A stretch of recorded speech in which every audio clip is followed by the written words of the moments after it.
Hello guys, ശനി ഞായർ ദിവസങ്ങളിൽ നമ്മളെ മെയിൻ കളി എന്താണെന്ന് അറിയണ്ടേ? കണ്ടാലോ? എന്നാക്കുന്നേ ബ്ലോക്കിന്റെ ഷേപ്പില് എന്നാക്കുന്നു?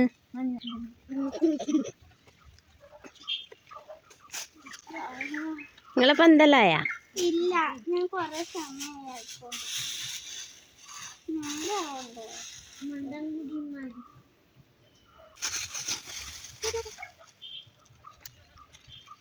അങ്ങനെ കഷ്ടപ്പെട്ട് പന്തലൊക്കെ ഉണ്ടാക്കി കഴിഞ്ഞ് നമ്മളൊരു തട്ടിക്കൂട്ട് തട്ടുകടയങ്ങ് ഉണ്ടാക്കി. വെറും തട്ടുകടയല്ല, നല്ല ഒന്നാം തരം 5 സ്റ്റാർ തട്ടുകടയാണ് നമ്മളത്. ഞാൻ ചോക്ലേറ്റ് ജ്യൂസും ചിക്കൻ ഫ്രൈഡ് റൈസും ചില്ലി ചിക്കനും ആക്കി. കസ്റ്റമർ വരുവാ അമ്മ. തട്ടുകടയുടെ മുന്നിലൊരു പക്ഷിക്കൂട്, പക്ഷെ പക്ഷിയില്ലാട്ടാ.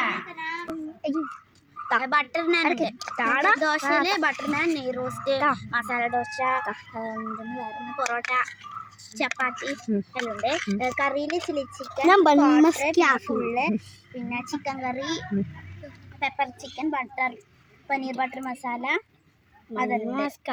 അതിന്റെ വീഡിയോ എല്ലാം കുറച്ച് ചോക്ലേറ്റ്. റൈസില് chicken fried rice, veg fried rice, vegetable biryani, chicken biryani, മന്തി, അൽഫാം മന്തി എല്ലാം ഉണ്ട്, എല്ലാം കിട്ടും. പിന്നെ chocolate shake, orange juice, strawberry shake, chikoo shake. Super കടയാണ്. 3 ആൾക്കാരില്ലെങ്കിൽ എല്ലാം ഉണ്ട്. ഇതെന്ത് സാധനം? ബൺമസ്ക. വെറും ബൺമസ്ക അല്ല, ചോക്ലേറ്റ് ബൺമസ്ക. ടേസ്റ്റ് ഉണ്ടാ? പുതിയ കണ്ടുപിടുത്താണ്. അടിപൊളി. അങ്ങനെ അമ്മയെ പിടിച്ച് നമ്മൾ കസ്റ്റമർ ആക്കി. കടേന്റെ പേര് ഫ്രണ്ട്സ് തട്ടുകട.